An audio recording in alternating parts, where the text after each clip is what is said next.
revise natin ating garden. Alisin na natin yung mga sako-sakong ganyan. Ayan o. Kasi yung ilalim binabahayan ng mga kuhol yung suso ba. Pag andun yung suso, wala, nauubos yung ating tanim. Mga suso na yun, nauubos. Tapos yan yung lintang saging, nasa ilalim sila.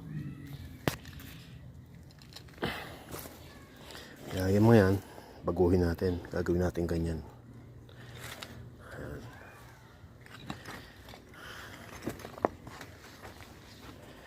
Gawin natin. Ayun na, nagawa ko na yung isa. Isang plot na, nalis ko na lahat yung pan. Ayan. Magiging ganyan. Kaya ako nilagyan ng putik. Kasi kung magiging ganyan lang, ayan, kung magiging ganyan lang yung bato, yung pagitan ng bato, doon naman sila magtatago. Kaya ginawa ko kanyan, parang semento ba, pero putik ang ginawan ko,